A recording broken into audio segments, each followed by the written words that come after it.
so do you think cohabitation has like an impact on how long a couple stays together?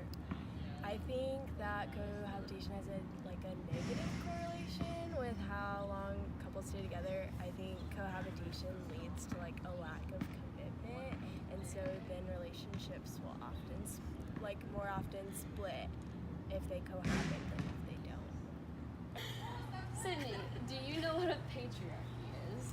A patriarchy, as I understand it, is when the male is the head of the household, like in a family. It can be negative and it can be positive, I think. Solid. Yeah, good. What kind of like negative impacts do you think would have on a child if their parents are toxic? I think it would just, first of all, just make them very like insecure, and just sad, and fearful. And I think a lot of times kids who don't have that support growing up will grow into like being what their parents are like. So if they have alcoholic parents, they might turn into alcoholics when they're older. So that's good. Thank you. In relationship, who do you think tends to confirm or affirm the other partner more, guys or girls? I would side with girls because I think as a whole, this is could be a stereotype, but from what I've heard, girls are more like words of affirmation, and so they tend to be the ones like affirming and craving the words, so that's how they give love because that's how they receive it. Okay, I see. Cool. Awesome, thank you. Yeah. Can you describe what common law marriage is? Yes, it's when you live together for 7 years and so the IRS considers you married and you file your taxes together. Is like Kansas's law different than other states, do you think? I don't think so. Okay, thank you. Alright, so quick question for you. In relationship, who do you guys think tends to be better communicators? I think girls just probably put in more effort. I don't know. I just feel like they think of things that we don't think of, like I feel like girls think like long term. Guys are like, okay. Okay. All right. So in a relationship, do you think males or females are better communicators? I definitely feel that females are the better communicators because we definitely are able to express our feelings more and definitely pick out behaviors more with our significant other and tend to want to talk about it instead of just letting it go under the bridge and let it pass. Yeah. Okay. Thank you. Alright, so what's the typical use failure rate of condoms? What's your thoughts? I would say 3 out of 10. 3 out of 10? Yeah. Okay, so what do you think the difference, if there is any, between sex and gender? I guess the difference would be like with sex, I mean, I guess you would think like normally like male or female, and then I guess with gender, I guess it could be with what you identify with. Possible. Yeah, that's good. Thank you. So how would you describe a good listener? I think it's just when you listen to people, you cannot play your phone or like have the headphone in your ear, or listen to music, and just like have the eye contact too. So in a relationship, who do you think is like the better listener, like the girl or boy? It's her. It's so girl. I'm so bad at listening. Why do you think that? I am, I bet. I just have so much going on. I feel like that I just never have time to like listen. I feel like it's been a known thing that like women are better multitaskers. Yeah. Like that's what I've grown up hearing. I don't know if there's any science to it. Yeah. How would you describe a good listener? Part of it comes from active listening and comprehending what they're saying instead of just like letting it pass through. Okay. So like taking time to process it and then providing feedback. Yeah. No, that's a good answer. Thank you. Okay, so what percentage of college students do you think say they are lonely today? I bet it's at least like 40%, maybe half. Yeah. So I feel like there are quite a few people who feel lonely. Yeah. Okay. Thank you. Okay, so do women tend to use conversation more often than men to solve problems? And like why?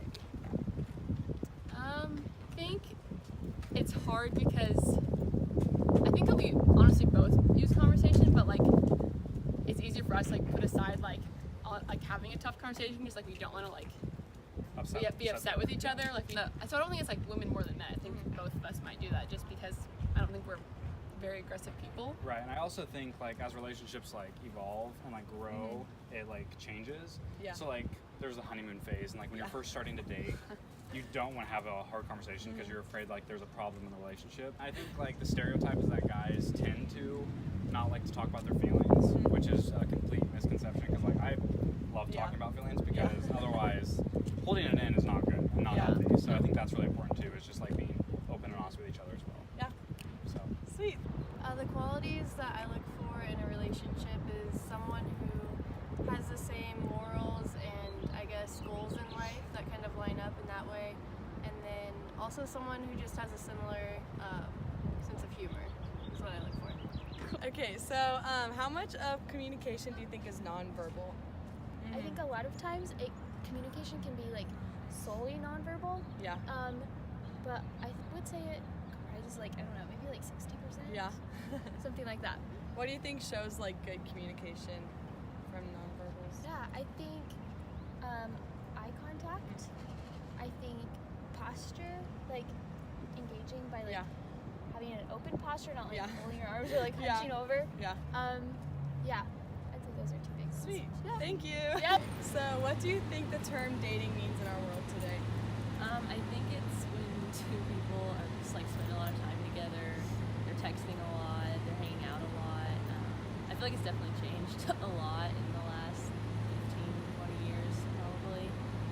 Yeah. Do you think people still like go on dates, or do you think they don't really call them dates anymore? Yeah, I don't think they call them dates anymore. It's just different. How would you guys solve conflict within a relationship? Talk about it. Yeah, communication probably. Okay. Figure it out. Work before it gets worse, I guess.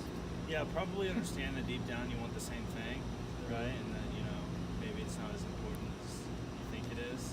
Yeah. You can sort of be in the middle and compromise. Absolutely. Does that make sense? Yeah, I think so. Cool. Yeah. All right. So what factors do you think play into divorce? I would say probably not communicating properly. Lying is a big one. I would say just not always being really honest, and yeah, I think communication is probably the biggest factor in a divorce. All right, sweet, thank you. How would you solve conflict within a relationship? I think the best way to solve conflict is to sit down and actually talk to that person and like keep it calm and don't like get too aggressive and don't point fingers and yell at them. Just tell them how you're feeling and don't like accuse them of doing anything, and just be like, I've been feeling this way recently and I just like, is there something that's wrong? I feel like that's the best way. Yeah. Deal with conflict, keep it really calm. Yeah, absolutely. Do you know the 5 love languages, and like, can you list them? I'm pretty sure they're physical touch, words of affirmation, quality time. You said there were 5? Yeah. I'm not sure what the other 2 are. Yeah. Do you think it's important to like know your like significant other's love language? Yeah, I'm sure it would be, because then I feel like the relationship wouldn't work as well as it could if you knew what they were. Yeah. Sweet. So do you think online dating works? And if yes or no, then like explain. I think online dating could work if both parties are like communicating well, they hit it off well. I could also see the downfalls of like meeting someone new. They could be creepy, they could not be creepy. So I mean, it could work. Yeah. What to say? Go. Okay, how would you solve? Whoa, my gosh, sorry. Hey, can I ask you a question? Sure. How would you define okay.